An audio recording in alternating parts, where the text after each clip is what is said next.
today I am joined with a special guest. You all know that I've been in conversation just with a few parents and just discussing life after divorce and what led up to that, the emotion behind it. And so today I am joined with Junita Tinsley, and we are going to get into a really good conversation just about motherhood life. We'll talk a little bit about what life after divorce has been like. But if you want to catch some goodness, y'all, go check out the live that we did on Wellness Wednesday. You can look it up on YouTube under the Parent Network. Junita is a woman of many talents. We met actually on her podcast, her platform. And I really believe that in this time, like God is just really connecting people to really share stories, but also to collaborate. And so this is very much a collaborative effort, but not just stopping here. I'm eager to see, whatever it is that God wants to do. As we know, parenting cannot be done by itself. You need people who've been there. You need people who are there. And then also, just because you don't want to be fat and lazy, you want to have people that you can pour into. And so I am excited to just continue in this dialogue with her. She's going to introduce herself. She is a mother of four. Like I said, a woman of many talents. She has her podcast, the Momma Work It podcast, where you can find episodes on there. She collaborates a lot. I've listened to quite a few of her episodes and it has blessed me. And so without further ado, y'all, she's going to introduce herself to you all. Thank you. Thank you so much for that intro. I appreciate that. Again, my name is Junita Tinsley, and yes, I am the founder of the Momma Work It podcast that I started a couple of years ago. Didn't really know what I was doing, but I knew that my voice needed to be heard in other voices as well. I really love to collaborate and I love to hear other people's stories because I feel like part of my story is in that story and it's just so relatable.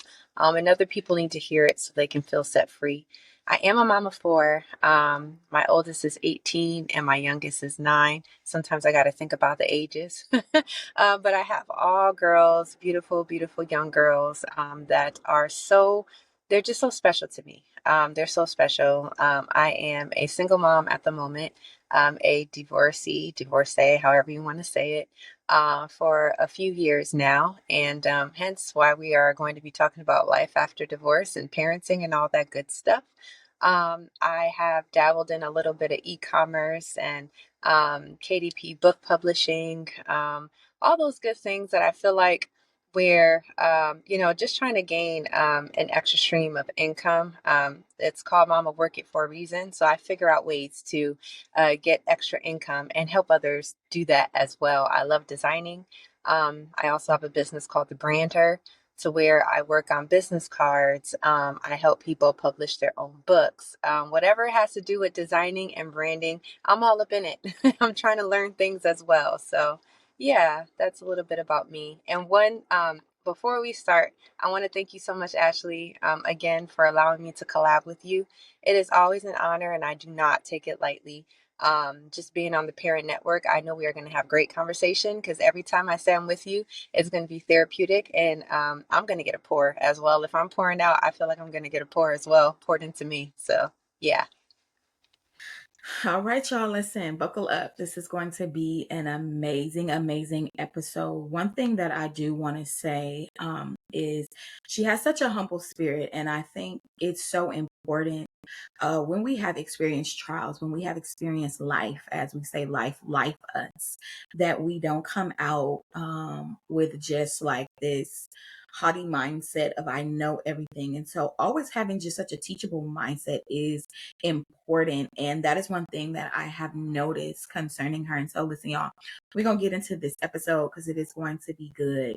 It's unscripted. As always, y'all know how these podcasts go with me. I may give them a few questions ahead of time, but generally we're just in conversation because people want the authentic us. It's okay to be prepared. Yes, be prepared. It's okay to, kind of think about certain things, but the best conversations come when it's just pure, authentic flow. And so that's what we are going to do. So let's get into it. Kind of just talk to us about, I always start off most of my podcast episodes with just talking about the life of the person. We sometimes want to just dig into what happened in a situation, in a segment of our life, but kind of just talk to us about life, your life in general, from childhood, leading up to any significant roles that you want to share with us. Okay, cool. So I grew up around all women, around all very strong women. I didn't know my father. I heard that he passed away before I was born. And I think, well, not that I think. So my mom was a drug addict. My dad was a drug addict. So I never really had a two-parent household growing up.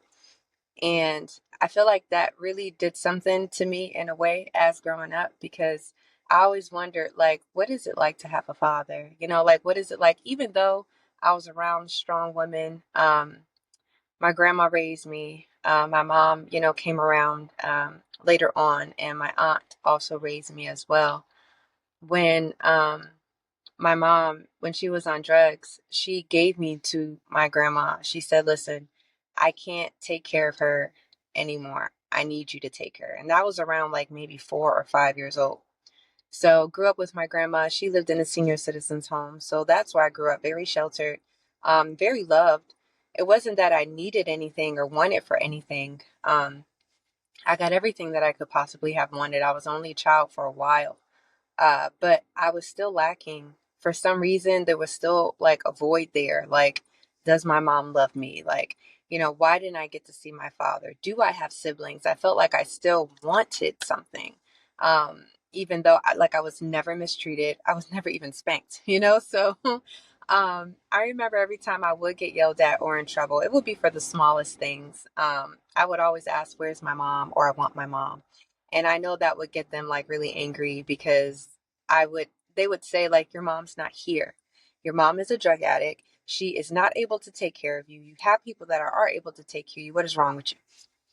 So grew up with that for a while. They was given the truth. Okay. Yeah. Okay. And I didn't want to accept that. I was like, no. But because I remember, some of us have like photographic memories. I can remember back when I was 3, when I was 4, like my life before my grandma had took me over full time.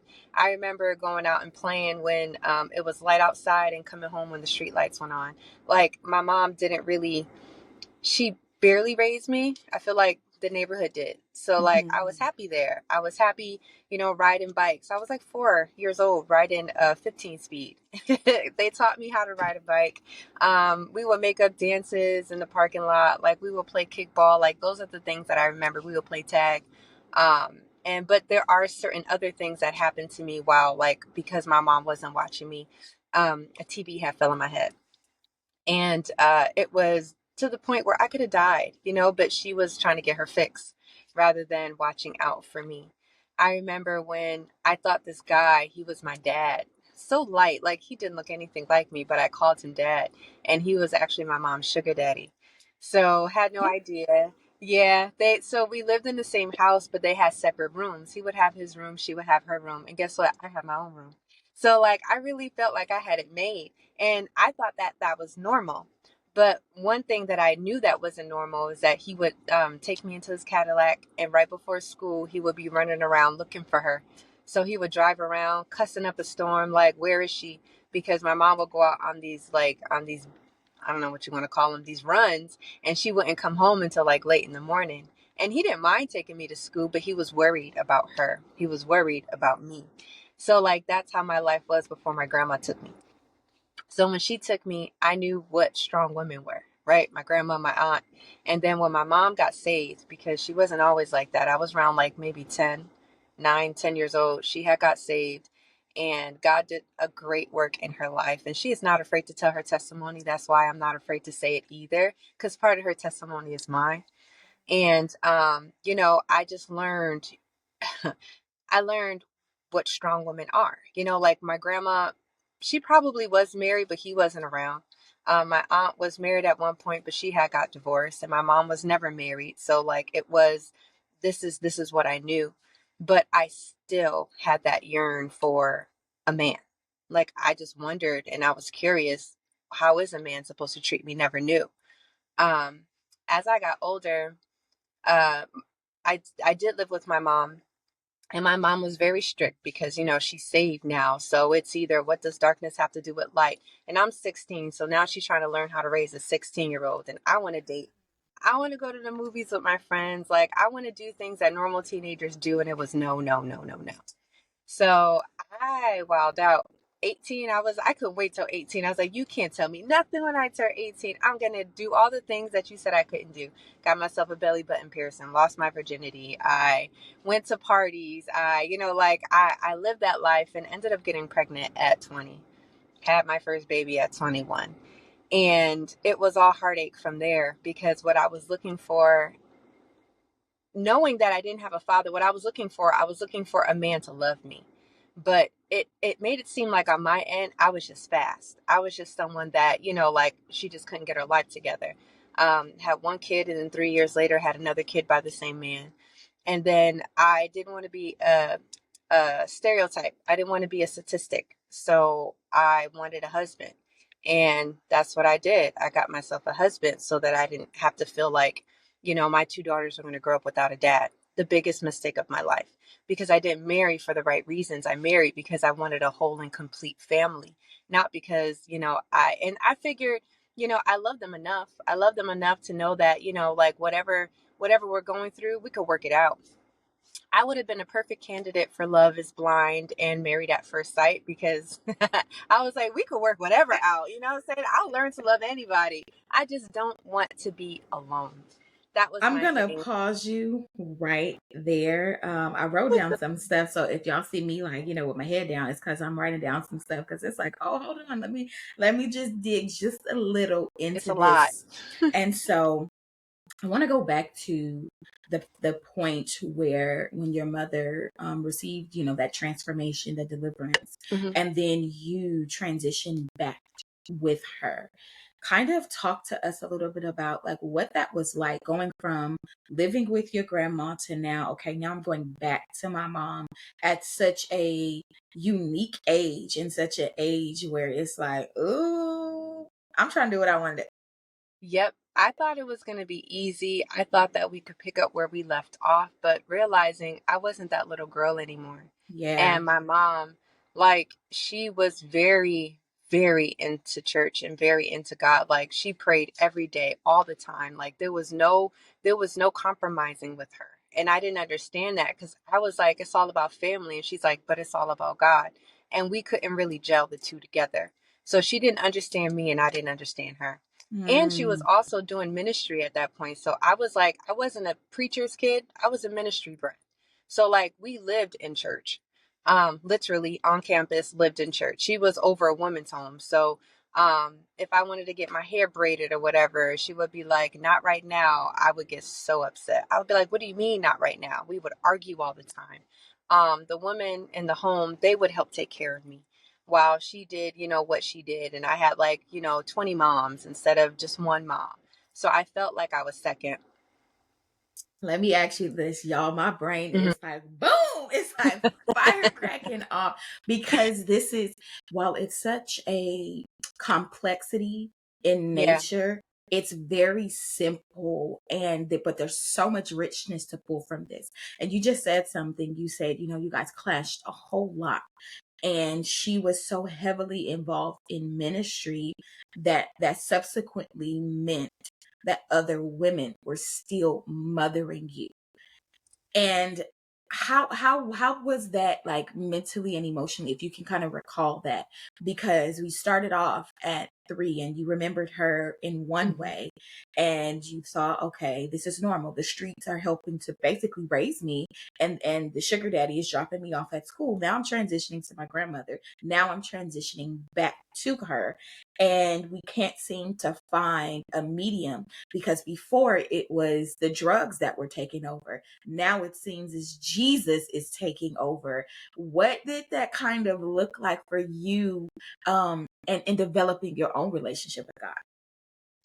I didn't have a relationship with God. I felt like my mom knew better. She taught me or told me what to do. So my relationship with God was like really like, so my mom told me to pray at this time, so that's what I'm gonna do. She even put me in ministry during the summer. It was like we all lived in like one house together. It was like a mentorship program. And I'm not saying any of that was bad because it trained me. Our ministry at the time was like a training type of ministry. So I learned some things. I learned how to pray. I learned how to speak in tongues, but it was all because someone told me to. But I was very used to when my mom, you said something that made me really realize yes, other people took care of me most of my life, right? My mom was present, but other people really took that role as like mothering. And I was used to it. So when other mothers were mothering me, even though they didn't really have their own kids around, I would come home from school, I would have a grilled cheese waiting for me or food waiting for me because I was hungry. And it wasn't really her that was making it. It was the woman because they were learning how to, be put back into society again. So they were cooking, they were cleaning. I was used to it. I didn't even mind it. Only time we clashed was when I felt like I couldn't do what I wanted to do. And she wasn't really being a mom at that point. But yeah, I was riding on her coattail in regards to spirituality. I didn't want to pray. I didn't want to read. I wanted to have fun with my friends. So when I was told, you're going to pray, you're going to read, that was something that, I did because she told me to. It wasn't easy. But, I didn't go down without a fight, but I did it. And I did have other Christian friends as well that were doing the same thing. The reason why I loved her church so much when she, came a part of that program when she got clean is because I felt like I belonged. They didn't make fun of me. They didn't, shun me. They were like, oh, a new kid, come play with us. So when she put me in that ministry house, it was everyone doing the same thing. So it was easy to serve God because everyone was doing it. So I just followed suit. I think my real relationship came when I didn't follow suit anymore. When you say you're Yeah. going to get a divorce and that's not you following suit because they want you to stay in your marriage. And I was like, yeah, no.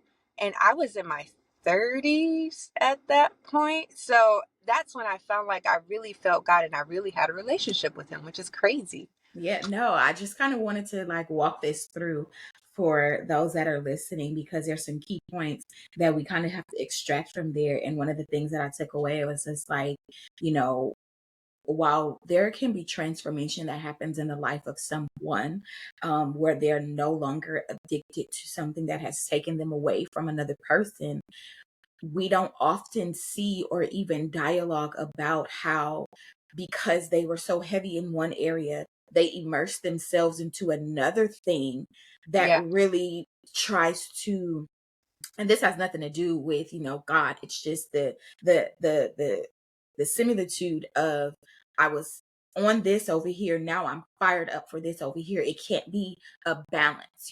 There was really no balance there, and that's what I kind of wanted to highlight there, because you said it was normal. It was like, okay, you're immersed in this thing over here. While it is positive, while we love God over here on the Parent Network, y'all know that, but it's like in the reality we still didn't develop relationship. We No. still didn't grow in things. And so now it was more like, this is what I need you to do. Okay, keep going. Yeah.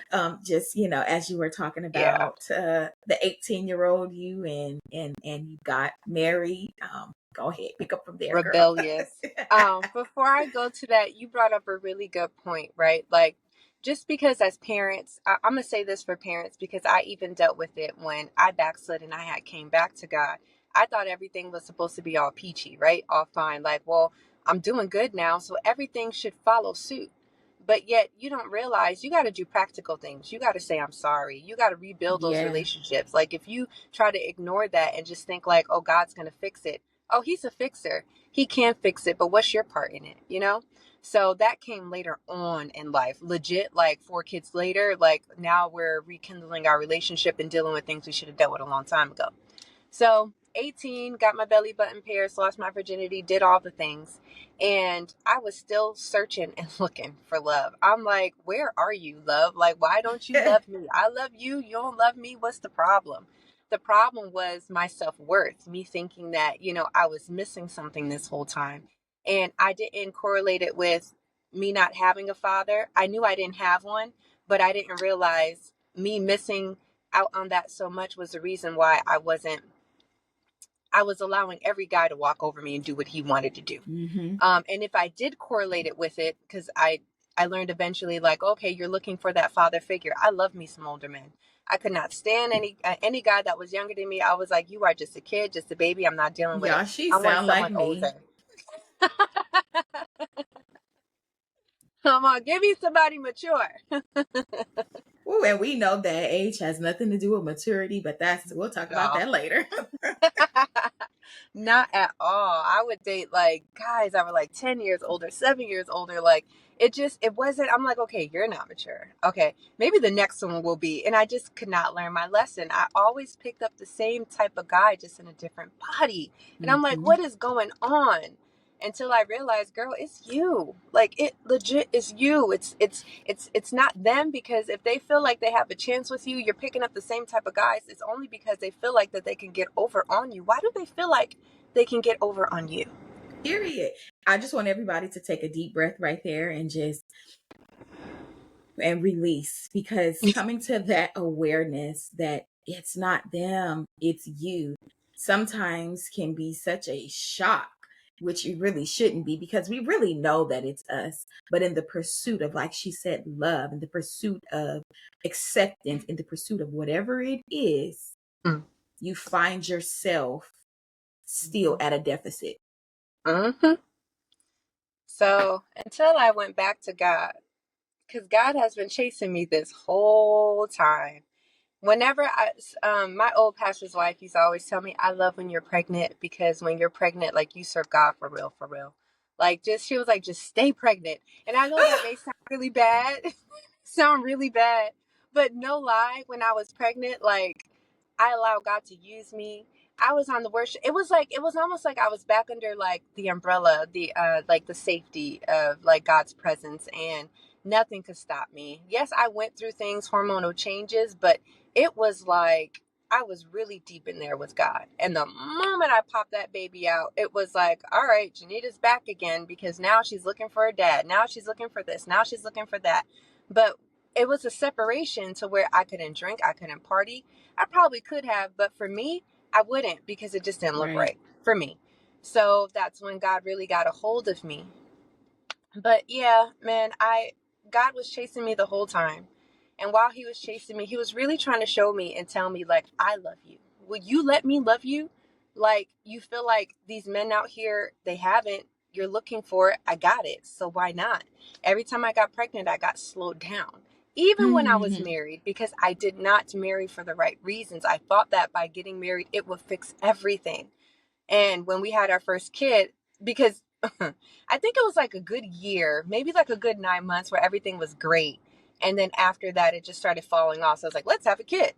And then that didn't work. Let's buy a home. Let's have another kid. Let's get a dog. None of that worked. And God is still like, so you gonna let me love you? Or so finally, after the divorce, that's when I said, Lord, okay, you got to do what you got to do, because at this point, I got pieces of me all over the place. And I can't even take those back. Like, that's too much work for me. I'm Yeah. very used to, I can do it on my own, I can do it myself. And at that point, I said, God, I can't do it anymore. You have to take the will. You got to put these pieces back together, because I don't even know who I am anymore. I lost a lot of things and a lot of people when I got divorced. And that's when I feel like I should have gone crazy, but I didn't, only because of the grace of God. That's so important. She oof, y'all. She has said so much just in that. And the way in which like I am processing just listening to some of this, it goes back to something that she said in the beginning. She said, I was raised by strong women.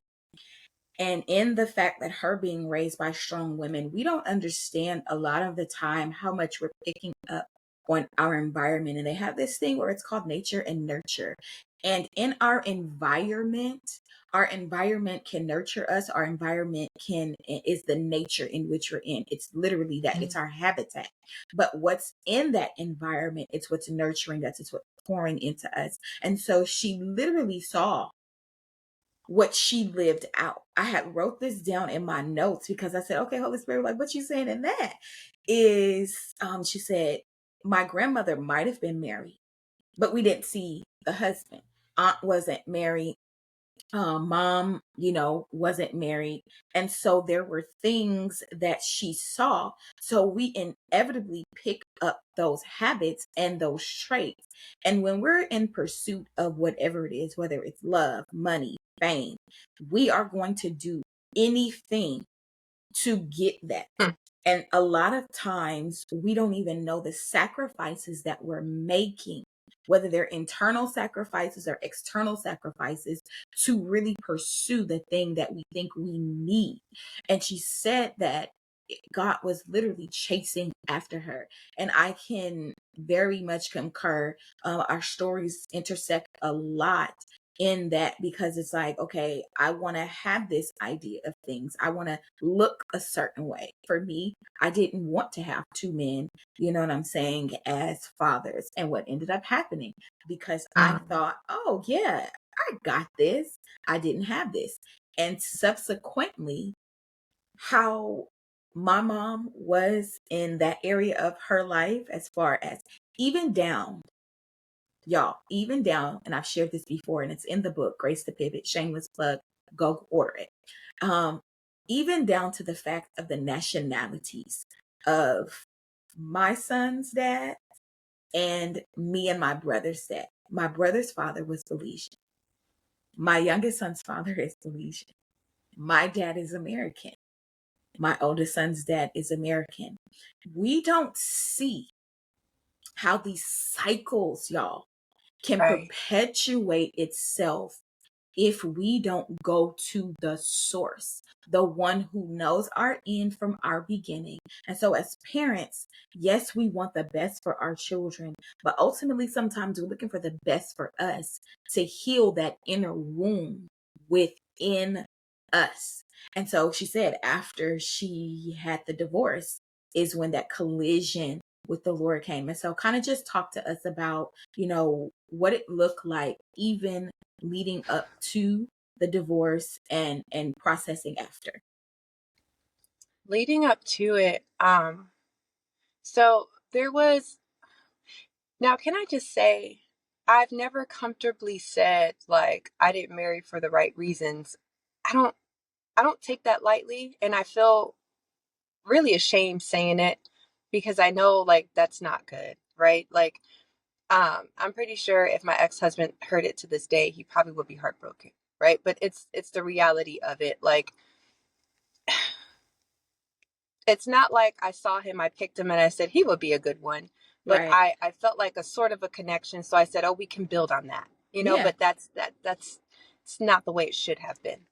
Um, so I felt like the connection that we could have built, it just never came. Like I was looking for something that wasn't there, so I was trying to build it. I was trying to fix him. I was trying to make it work. And I knew what I was getting myself into before I got married. I knew it. On the day of on the day of me getting married, I saw certain signs and I was afraid to be like, I'm sorry y'all came all this way. This isn't going to happen. We already signed the marriage certificate. So technically we were already married. It was just a ceremony. Right. But everything, the pride in me said, no, you're going to stay and you're going to stick this out and you're going to make it work. So I said, okay, we'll just go ahead and do it. Certain things I saw, like anger, just like very short circuited towards the girls, towards myself. Like he just couldn't get a handle on life, like everything was just like this and it would just like tick him off. And I said, we could fix that. That's not a problem. So as the years went on, we were married for like a good 8 years, I want to say 7, 8 years. Um, it didn't get better. So like the manipulation, it didn't get better. And I don't want to say this to talk bad about him. I know how he grew up. So there was a certain age where he just stopped growing. And I'll say that spiritually, right? It was like the 10-year-old in him, like he was just like, that's it. This is as far as I go. And I didn't understand that before I got married. But while we were, in marriage, we were both seeing a counselor at this point, and I was like, that makes so much sense. Like he can't. It's hard for him to take any type of direction from a woman because of how he grew up. Like he grew up, it was hard for him. Like he was abused when he was younger by women. And I'm not saying sexually, it was just like, he had a hard life. Right. So I felt like, oh, not that I Mrs. Fix It, but I wanted to embody that. Like I wanted to help that. I wanted to be there for him. I wanted to fix that part of him because I'm like, man, if we fix that part, we're golden. We can make this happen. I couldn't. I Yeah. couldn't change his mindset. I couldn't change the way he thought about other women. I just couldn't do it. So when I got to the point where I said, I can't be your therapist, like it was weighing so heavy on me, it was just too much. I said, you need professional help. And he was in denial. He was like, I don't need help. I don't need help. We need help. And I'm like, we do. But in order for any couple to really get like healing or anything, you got to have together counseling, but also separate counseling too, because the root is not in you guys, it's in you. So when you sit with you and you get to the root of what's bothering you, then you could come together back to the table and be like, this is what God dealt with me with. This is what God dealt with me with. Now let's work on this together, right? That whole pyramid thing. Like we're getting closer to God together, but like we all meet at the middle because God is in the center of it. But if you're in denial of what is wrong with you, there's nothing to fix because you don't think there's anything to fix. So that became so tiring to where he would apologize and then things would be good for like a month and then it would get worse. And then, it was just the same cycle to the point where I felt like I was a referee between my kids and him because he was also a kid spiritually. Yeah. So it was like, why are you comparing yourself to my children? Why are you? And they were at that age where they were coming into like their preteen years. So they'll test you. And that's just what kids do. It wasn't on purpose, but he felt attacked by my children. And I'm like, how do I get this man to see that they're not attacking you? They're just being who they are, kids. So I finally made a decision and I was like, I'm going to choose my kids. And that's what I did. And I felt shunned. Like it was almost like, are you sure you want to break up your family? Now, mind you, if I stayed in that, if something drastic would have happened, because I've seen little things, no one is in our house at night. So no one really understands what's really going on.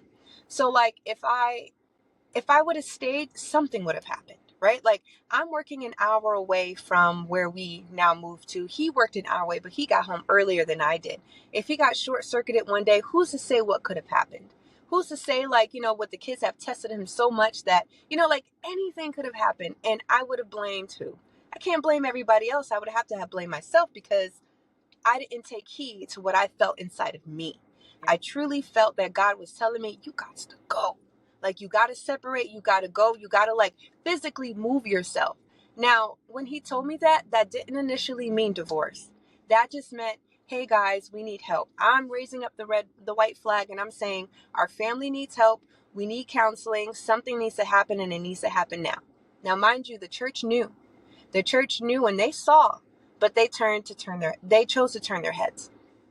And I'm not saying this out of anger anymore because I understand that when you don't know how to handle a thing, then you really don't know how. So That's it. I asked God to help me forgive a long time ago because it wasn't their fault. If you don't know how to handle, you don't know how to handle. So it wasn't taken care of because they weren't really sure what to do. So I took matters into my own hands. We started doing counseling together. He stopped. I kept going.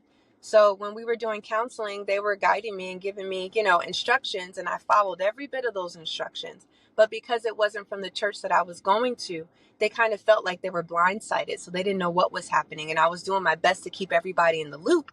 But when you're hearing from the outside, You're breaking up your family and going to meeting after meeting after meeting. What's going to happen financially to the house that you guys just bought? I was like, at that point, I said, y'all can have it all. Take it all. Take the house. Take the money. Me and my kids, that's all I want. We out. So I look like the bad guy, which is fine. And I had made certain choices. Like I said, we can't both be in the same church. So I'm going to go church looking, church hopping, whatever you want to call it. And the answers I got from that, or responses I got, was, we understand, you got to do what you got to do. This is from my leadership at the time. But when him and I got into tiffs, because we're still living in the same house, we went from sleeping in the same bed to us sleeping on different floors, to us packing up and sleeping in just one room while he had the whole house and we had one room, to him just moving out altogether. On the day that we're supposed to move, he wasn't anywhere to be found, which is fine. But he had his story and I had mine. So people are hearing different things. And they're kind of like, it's almost like the church separated between his side and my side. And of course, I had some people on my side, but it was almost like, because he decided to stay, everyone was on his side. So I'm just like, dang. So if he did bully me, or if we did get into an argument, it was more so like, someone, so are you okay? And like, what about me? I didn't feel like I was able to call anyone and say, hey, can you like mediate this? Because Right. we don't know what we're doing. It was a couple of years because of COVID before we actually got divorced. And at this point, I'm already at another church. I'm thriving. The kids are doing well. Him and I are trying to work out a schedule where he can still see the girls or whatever. I'm very scared at this point just because of how our relationship was. I just say yes to everything. I was like, okay, yes, you can have them every weekend. You could do this, you could do that. But I was going from house to house. I was struggling. And anybody on the outside looking in, they would have said, the Lord must not be with her because she can't seem to find a home. She's sleeping on people's couches.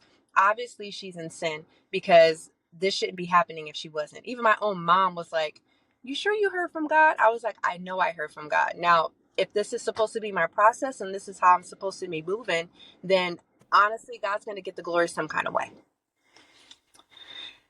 So after that, once the divorce was over, I had the support of the church. He got a lawyer. I didn't have any money. Friends of mine got together. They paid for a lawyer for me, thousands upon thousands of dollars, because I did not have it. So God's provision was definitely there for me. And Yeah. that's how I knew that God was in the midst of it. People Yeah. would pray for me and not even know what I was going through. And they would say, God is proud of you. That's the reason why I kept going with the whole process, because you don't know I'm going through a divorce right now. You don't know what I'm contemplating, and you're telling me God's proud of me, then I know I'm on the right track. Yeah. And finally, it was final 2021. And to say that it's been easy, it hasn't. Um, I have to learn to forgive over and over and over again. I have to learn to be gracious over and over and over again. Yes, we went through mediation where we have a parenting plan, and we had some things that we had to work on after the divorce. But when I say that paper is just a piece of paper, it is, because things can change, jobs can change, all kinds of stuff can change. So, like, do we navigate well? Absolutely not. Our co-parenting sucks. And I'm just saying this out of transparency, because it's not easy when this is God's son, you're God's daughter, but you have to try and be the mature one and try to think like, I'm not the better parent. I'm just a parent just like anybody else, and not try to take control. It's hard. And we spoke about this on the live, like knowing that you got to pray for this person, knowing that you got to give this person grace, knowing that you have to be mature about it because God is doing something in you. Because while you were in that marriage, there's just some things that God won't take you out of because he's trying to teach you something. Yeah. And I I'm wish gonna like he would just, yeah. I want to pause you right there because I want to give you a moment to just breathe. Like, I have transitioned now as I'm listening to you and even watching you, and I make no apologies ever, and y'all know that, about anything that transpires on this podcast, because this is God's podcast. That's the first and foremost thing. This is God's podcast. But I want to give you a moment to just breathe, because you came to a point and you paused, but then you kind of just oop. You know how we have the speed bumps in the street, and it's Yep. like, oh, I see the speed bump coming, and I'm gonna slow down, but it's like, oh, I gotta really get somewhere, so I'm gonna just like hump over it real quick. And so I just want Yeah. to kind of rewind it back and just allow you to just go over that speed bump in grace, because it's not easy. I've never been married, never been divorced. I've only had, relationships. But just listening, like I said, our stories collide in a lot of different ways. And in understanding that you can meet someone and you can think that you can fix them, and you can't fix them. A lot of times, we're dating from potential when we're broken, and so it's two broken people coming together trying to make one complete picture, and it's not going to happen. It's not going to work, especially when neither one of you are really trying to do it God's way. And so there's always going to be a collision, there's always going to be friction, there's always going to be something. That's literally just the way it is. And so number one, I just want to say this to you: give yourself grace, because what you heard from God was true. And even though the people that we desire to support us the most, that we think are supposed to be there the most, she said something that was so profound. And it was like, I want to hit on this. It's like, just because, we're in a church setting and we're around church people, and I'm going to emphasize this very heavily, they're people. And so they find themselves in situations, like you said, where they don't know how to deal with something. And a lot of times when you are religious in mindset, you don't know how to seek God for someone else. And so you think that this is a cross that I'm to carry. And that's not necessarily the truth. One of the best things that we can do for people when we don't know what to do is to listen. That's it. Just listen. Hold space for them to vent, for them to cry, for them to scream, for them to sit in silence. You don't know, but just being present is enough. And the scripture says, y'all don't quote me on this, I see the verse, I know it's in Psalms, I believe it's Psalms 46, where it says, God is our refuge and strength, a very present help in the time of trouble. And so the one that is really for us at all junctures of life where we find ourselves is going to be God, because he's present in everything. And when we allow for him to be present in parenting, when we allow for him to be present in transitions like divorce and grief and loss and triumph, whatever space we find ourselves in, we have to be able to sit with him and matriculate with him in that time, because people are absolutely going to be people. They only have such a capacity for some things. And I talk about this often when it comes to capacity. Like this right here holds 40 ounces of water. If I kept pouring beyond the capacity that it could hold, it's going to spill out and it's going to be wasted. And so we have to understand sometimes that when we are looking for people to hold what's in us and they only have so much, we're essentially wasting our time trying to get them to see us, see how we feel, see what we're going through, side with us, be with us, because they don't have it to hold. And as you're going through this time, because I feel like there's still parts of you that have not grieved everything. And in the grief of moments where simple things like birthdays, where it's like, I wish, we were together to celebrate birthdays, instead of having to do things separately, because I know a lot about co-parenting with someone that's very, very difficult to co-parent with, that wants to see your demise, that wants to see, because they're hurting. It's all because of that, because they're hurting. I'm very acquainted with that.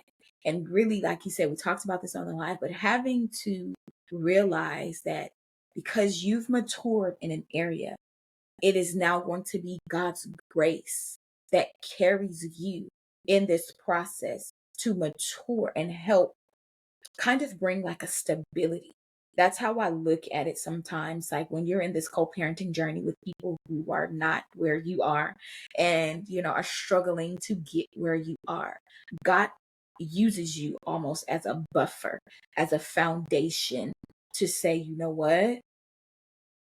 I don't like it. This is ghetto. God, like, where is my vindication? Where is my this? Where is my that? But God has a really beautiful way of always showing us that, hey, do you remember where you were? And so if you remember where you were and your heart is my heart and my heart is your heart, I need you to be a bridge. I need you to be an intercessor. I need you to do all of these things to help show my light and my love. Because a lot of times we're going to be the only representation of Jesus that some people see, y'all. When you're dealing with co-parents that may not be, of the faith and in the faith, it is your responsibility to extend grace. That does not mean, hear what I'm saying, that does not mean that you allow them to walk over you. That does not mean that you do not have boundaries. That does not mean that you do not open up your mouth and speak up for yourself, advocate on behalf of the parenting space. That's not what I'm saying. You absolutely have to do that, but you have to be strategic sometimes. Y'all know how they used to say, pick your battles. You got to pick your battle because you can't always want to be right. Okay. Just kill the fight to always want to be right, y'all. All right. Yeah. I want y'all to pick that up. Kill the fight to always want to be right because sometimes it's not worth it. If your children are safe, that's worth it. If you are safe, that's worth it. And so we have to learn to navigate what that looks like. And I remember experiencing during COVID, it was a really, really, really, really unique time with my co-parent because I would get uh, threatening messages from him and I could not respond. I think I was able to respond to one thing, and that was because I was like, you know what, I'm fed up, okay? And you not gonna keep coming at me like you don't know who I am. Yeah. And after that, it was just like, nah, let me really take this in prayer because more than this is a natural thing, this is a spiritual battle. And whatever it is that's trying to come up against me by way of you naturally, I have the authority because I'm in Christ to legislate this thing spiritually. And you're going to have to shut up. You're going to have to stop. And that's literally what happened, y'all. And so for you, Junita, I just want you to really be encouraged. Really, really, really be encouraged that you're going to have highs. We're going to experience really, really amazing highs. And then there are going to be some lows that happen. But even in those lows, like God is with you. Moses told the children of Israel, stand still and see the salvation of the Lord. See his deliverance on your behalf. And a lot of times we're so accustomed, again, going back to, I seen strong women. So I know I'm supposed to be strong, but y'all, listen, hear this from somebody. Let me show y'all this real quick because a friend of mine, she made this for me and I love it. And it says, thug life. Y'all see how that says thug life. And sometimes we want to continue on in that nature of thug life. We want to continue on in that nature of, I'm strong. I got this. I'm not going to break. But what God had to do was break me into a space of vulnerability and into a space of just like, this hurts. I don't like this. I didn't sign up for this. And the truth of the matter is, we kind of did sign up for it. We just didn't know the totality of what we were Yes. signing up for. But there's so much grace in it. There's so much love in it because the love of God, y'all, the scripture says it covers a multitude of sin. And sin is really just to miss the mark. When we disobey, we miss the mark. When we want to do what we want to do, we miss the mark. But God's love does not come for us in a way that man's love would, where it's like, you know what? You're so stupid. How could you do that? Those are the inner thoughts that we think. And then we place that dialogue on ourselves. And so sometimes you may go through that period where you feel like, I'm stupid. I shouldn't have did this. Am I living? Should I have?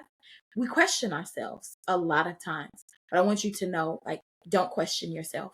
You know exactly what God said for you to do. And though you find yourself in the valley of the shadow of death, that is really a shadow. And anything that's a shadow, it appears bigger than what it is. It just appears bigger than what it is. But the scripture says, but you are with me.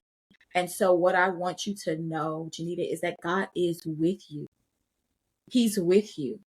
Like he's with you. He's with you in the highs. He's with you in the lows. He's with you when nobody sees you crying. He's with you when you're smiling. He's with you at all costs, because we go through not for ourselves, but for others, for our lives to literally be a blueprint to say, you know what?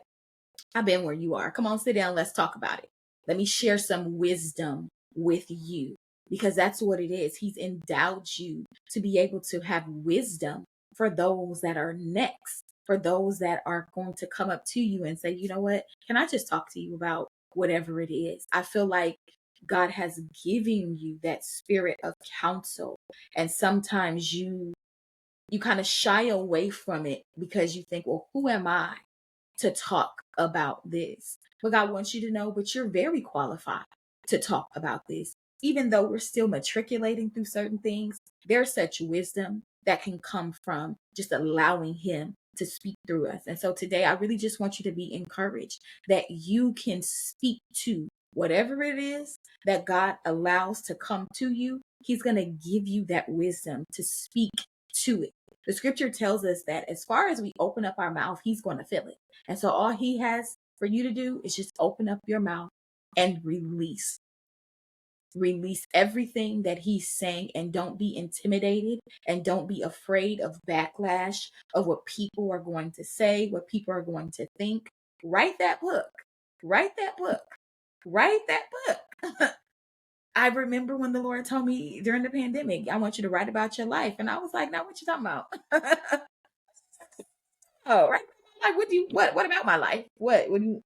And I sat in this room for 30 days and wrote that book. I thought it was going to take years. He gave me a time frame, but I was like, okay, let me just sit. You ain't got nowhere else to go. Heck, you in COVID, so you might as well sit and write. And I don't talk about the book often, y'all. Don't talk about that book often. And everybody tells me, like, why don't you tell people about your book? Why don't you talk about your book? And because there was still levels of shame that I was experiencing. But now that He has like totally delivered me from it, it's like I can talk about it, I can share it. And so y'all gonna hear a lot more about it, but you need to write the book. Write the book. Amen. Write the book, because it has nothing to do with you shaming other people. Like you said in the beginning, your mom's testimony is a part of your story. And so every piece of your life, every chapter of your life that you've experienced where other people have intertwined, it's just a part of your story. So write that book and help free others from what they are experiencing, what they have experienced. Y'all, I told y'all I make no apologies. You know, that was just a little station break. We paused for the calls of Holy Spirit over here on this podcast. Thank you. You are welcome. You are welcome. It's so important that, you know, we don't roll over them speed bumps, y'all. Listen, it can be so like automatic for us. It's just like, I went through it. I experienced it. You know what I'm saying? And so boom, I can just go through it. As I was listening to her talk, I said, ooh, Ashley, that sound like you, girl. When you used to just be like, yeah, yeah, yeah. Boop, boop, boop, boop, boop, boop, boop, boop, boop, boop, boop, boop, boop, boop, boop, boop, boop. And we don't pause to breathe. We don't pause to sit and say, ooh, I think that kind of hurts a little bit, but I don't have the time right now to let that thing come up. And anybody who knows me, and the ladies from the parent membership can tell you, I'm going to tell you, pause. Let that thing come up. Whatever that is, that lump in your throat, that ouch in the middle of your stomach, that heart palpitation where your heart is beating really fast, that's because God wants to still heal that area. We don't have to just go over it. The speed bump says 15 miles per hour, but sometimes we want to go 30 because I just want to get through it. Yeah. I just want to get over it. And so I just want to encourage you that when you get to that speed bump next time, don't hit that gas brake there.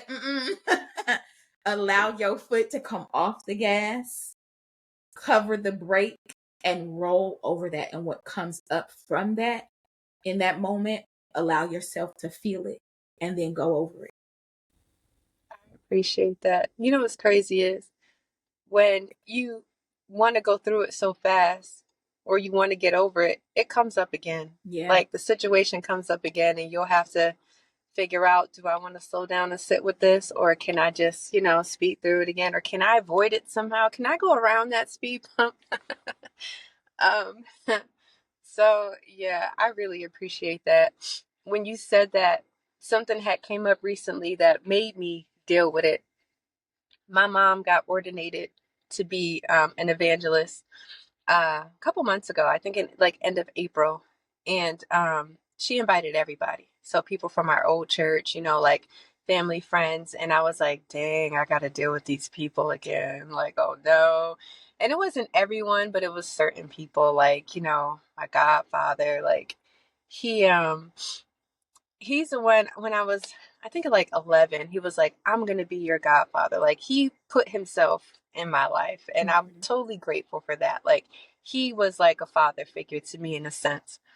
And when at that moment when I felt like the church was taking sides, like that's what I was really talking about. I felt like he took my ex-husband's side. And we stopped talking, and that hurt to the core, because I'm like, you put yourself into my life, like you inserted yourself into my life, and you always made an attempt to see how I'm doing, and now I feel like I can't even call you if I need you. The only father figure that I really really knew. Mhm. And his response was to that, maybe like a year later, was, I felt like you needed space. I was like, space is the last thing that I needed when it came to that. And I went down a rabbit hole, like, well, that just shows how much you really knew me, and blah, blah, blah, and see the church folks. And I was so bitter to the point where I just stopped talking to him and his wife altogether. And we seen each other about a couple of years ago for like a funeral, but it was literally like high and by. And I was like, I did it. I did it. I said hi to those people, walked away. But then for my mom's ordination, they stayed a while. And he said how he really felt. He was like, I felt hurt. I felt this. And I was like, you felt hurt. Right. So we had a chance to like hash it out. We dealt with it. And like, and we're still friends with each other on Facebook. Like, he'll see my stuff, I'll see his, but we would never like comment. So after he was like, I mean it, like, I need you in my life. I'm like, okay, cool. I commented happy Father's Day, I think, and he said that was the best. Like, you just made my Father's Day. And it made me tear up, because I was like, okay, like, I'm not even your blood, but I felt like we were back to where we were, even though I know we can't be fully back to where we were. But Right. like, our relationship got stronger because of that, because I chose to say, like, all right, let's just go ahead and deal with it. I say what I need to say, you say what you need to say. Let's forgive one another and move forward, because that was just something that happened because of my divorce. You know what I'm saying? Like, everything falling apart. So I thank God that you said that, and I thank God that you did that, because it reminded me of that story. And I still do feel a certain kind of way. I definitely do. I'm human. Right. So yeah, And you yeah, and but I'm and you working through it. and that's the beauty of it. You're working through it. I tell people this all the time. Like, it has nothing to do with whether or not you are not going to feel a type of way. It's just when it's going to come up. When it's going to Right. come up. And when it comes up, allow it to come up. Anytime God is revealing anything to us, it's to heal. And it's an invitation to our next. And if we can learn to switch our perspective in that, like, oh, it's time to heal, it's time to deal with this, it's because I'm being invited to mature, I'm being invited to grow. It's an Yeah. invitation. And does healing feel good? No. it's I describe it like that is it's a beautiful chaos. Okay, it's a beautiful chaos, but it's so important that we allow ourselves to go through that, because much of the journey in life is unlearning so much that we've learned because it no longer suits us in the season that we're in and in the place that we're growing to. And so be okay with unlearning, like we talked about in the beginning. Be okay with being teachable. Okay, we don't Yeah. know everything.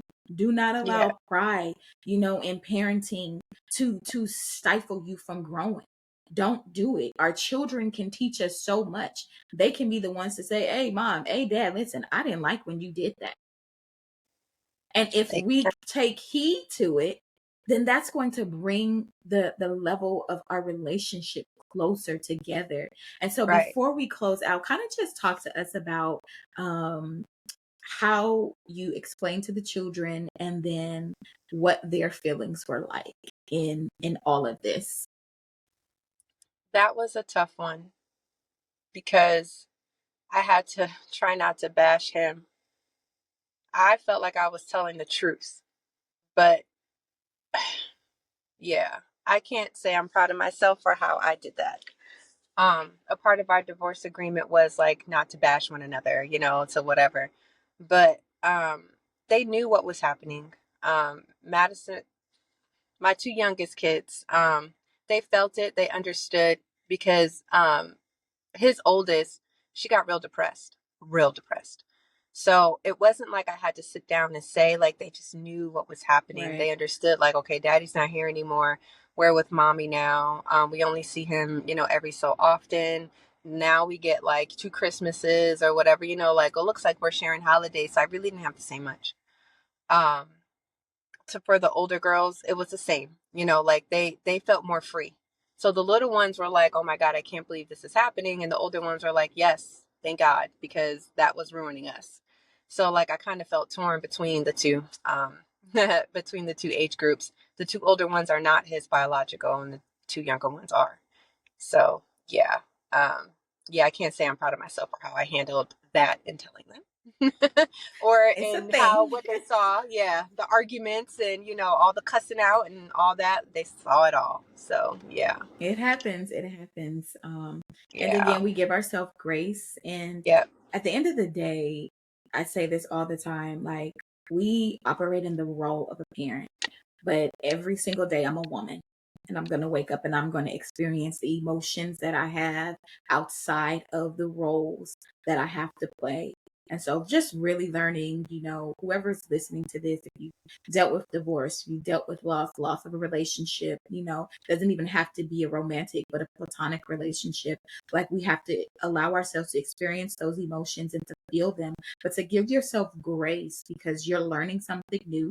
You're learning to live in this new life. Hence, the title is Life After. So, life after divorce can be life after divorce of family, life after divorce of friendship, life after divorce of a career change. Like, however you need to take this, I want you all to really understand to give yourself grace in the process, because you're learning something new, you're unlearning something, you're healing, you're maturing, and you're going to have a whole bunch of emotions that are sometimes just going to whole bunch. combust like a volcano, just boom. Yeah, And when that happens, don't beat yourself up. But my only ask is that you do it in a healthy way. Just do it in a yes, healthy way. So whether that looks yes, like therapy, whether that looks like counseling, whether that looks like, doing it in a community group setting, however that looks like, don't isolate yourself in your time of struggle. It can feel like the worst time of your life, but it is going to be so important, whether you have one friend or seven, to lean into your community. Lean into your community. And if you don't have that community, I am praying that God would show you and He would yes, drop some people in your pathway that says, you know what, hey, we've dealt with that. We've been there, whatever that is, because we cannot walk this life out by ourselves. We're going to experience way too much to try to be an island to ourselves. And so I don't Yes. want to keep you any longer, Junita. If you can just leave them with just one word of encouragement, and then also where can they follow you? Put the podcast information. It's also going to be in the show description. Awesome sauce. One thing I want to leave with you guys is don't fear your future after your life of divorce, separation, whatever it is, because if you do that, you're going to hinder what God really has for you. And I'm not saying that you want to get back with this person or get back with your, your old lifestyle, but if you fear because of a new relationship, don't give up on love. Um, at the moment, I am dating now, and my biggest thing was I'm afraid of what he might think. I'm afraid of what he might do because of someone who hates me so much. Listen, don't give up on love. Don't fear the future. Just live moving forward. Please do. Because if you don't, you will stay stuck and it's nobody else's fault but our own if we do that. You can find me on for the Momma Work It podcast. You can find me on Spotify and Apple. I believe it's called the Momma Momma Work It podcast. Thank you guys so much for listening to me. Again, I knew this was going to be therapeutic. Thank you for my pour. I appreciate you pouring into me because I was like, I'm walking away with some things as well. I love you, Ashley, and I love you guys so much. Thank you so much. And I love you as well. Listen, y'all, go and check out her podcast and then go follow her on social media. On Instagram, she is Momma Work It. Is that correct? Yep, Momma Work It, or you can find me, my first and last name, Junita Tinsley, on Facebook. The Momma Work It podcast is one of the Facebook pages that I have too. Listen, Yeah. y'all, go follow her. If you have any branding that you need to do, go connect with her. Hit Again, me up. this is about collaboration, y'all. We're coming out of that spirit of competition. This is about collaborating because we all bring Yes. something to the table. So again, thank you so much for just sharing your Thank story with you. us and your time. Until next time, y'all. Thank you.